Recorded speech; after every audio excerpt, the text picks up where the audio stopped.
Olá, queridos, a paz do Senhor Jesus Cristo. Com muita alegria, nós estamos juntos mais uma vez para mais uma pré-aula.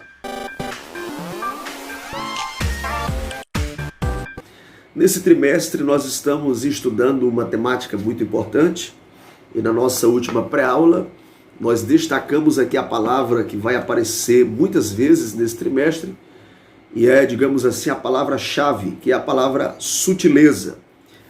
Porém, destacamos também que não devemos nos enganar, pois se a palavra sutileza não soa assim tão ameaçadora, porém, dentro do contexto que nós vamos apresentar, que nós vamos estudar nesse trimestre, os seus efeitos são devastadores, visto que essas sutilezas são apenas a forma através da qual Satanás tenta neutralizar a marcha da igreja. O tema da lição de hoje é a sutileza da banalização da graça. O nosso ponto de partida será o texto bíblico, que inclusive serve como texto áureo em nossa lição.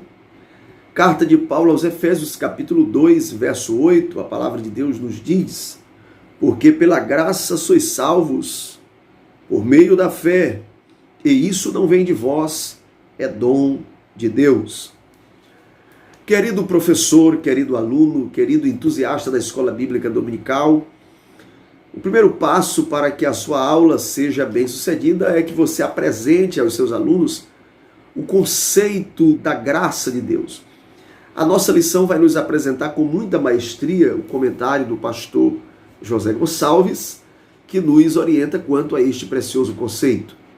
Você vai encontrar no primeiro tópico, que tem como subtítulo Compreendendo a Graça. E neste tópico você vai aprender que a graça de Deus é um favor imerecido da parte do nosso Senhor para com aqueles que recebem a salvação em Cristo Jesus. A Bíblia fortalece esse conceito na carta de Paulo aos Romanos, capítulo 3, verso 10, quando nos afirma que não há um justo, nenhum sequer. Logo fica claro que os nossos esforços para conquistar a salvação, por si só, eles são ineficazes. Por isso que a graça de Deus é um favor imerecido, é uma manifestação espontânea do precioso amor de Deus em nosso favor. Porém, ao recebermos esta preciosa dádiva, nós passamos a ter um novo código de conduta. A Bíblia Sagrada vai nos apresentar como nós devemos andar em novidade de vida. É exatamente este ponto que é atacado por aqueles que entendem a graça de Deus como uma licença para pecar. Esse entendimento prejudica o cristão, porque os falsos mestres dizem que nós temos que dispensar toda disciplina, toda conduta de vida baseada na renúncia, na santificação progressiva, uma vez que estes esforços serão desnecessários para a salvação. É claro que a salvação ela é única e exclusiva no sacrifício de Jesus.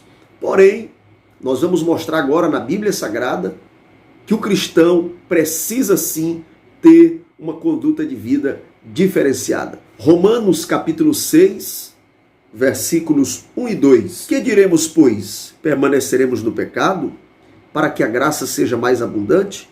De modo nenhum.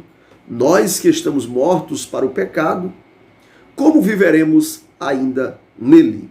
Pois bem, este questionamento levantado pelo apóstolo Paulo denuncia exatamente essa sutileza que tenta se infiltrar dentro do contexto cristão, dispensando uma vida baseada na renúncia. O texto bíblico da carta aos Hebreus, capítulo de número 12, verso 14, nos instrui: segui a paz com todos e a santificação, sem a qual ninguém verá o Senhor. Querido professor, na lição de hoje nós compreenderemos a graça a partir de 3 aspectos. Você vai perceber o sentido bíblico, nós iremos também ter o sentido histórico. Lembraremos que no século XVI, quando aconteceu a Reforma Protestante, uma das temáticas principais dos reformadores era trazer a igreja de volta às Escrituras e a correta compreensão da graça de Deus, porque esse entendimento havia sido corrompido através das indulgências, da negociação do sagrado. Hoje Satanás utiliza a sutileza da banalização da graça de Deus, que é o entendimento de graça do contexto contemporâneo, e é exatamente nesse tópico que acontece a denúncia da banalização da graça de Deus.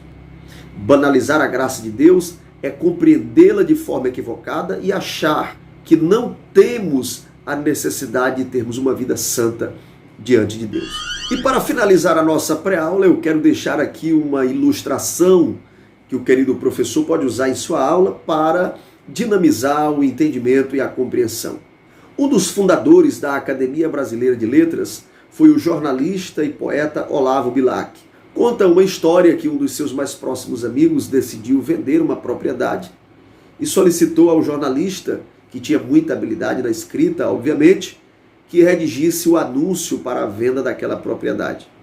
Olavo Bilac, como sempre fazia, caprichou na construção daquele texto, destacando todos os detalhes daquela propriedade, a sua beleza, destacando a beleza das montanhas, as árvores, o rio que cortava a propriedade, inclusive o cântico dos pássaros. Algum tempo depois, ele encontra aquele seu amigo e, ao questioná-lo sobre a venda da propriedade, foi surpreendido com a informação daquele homem que ele havia desistido de vender a propriedade depois de ler aquele anúncio. Ele ficou encantado, pois ainda não tinha atentado para a beleza da sua propriedade.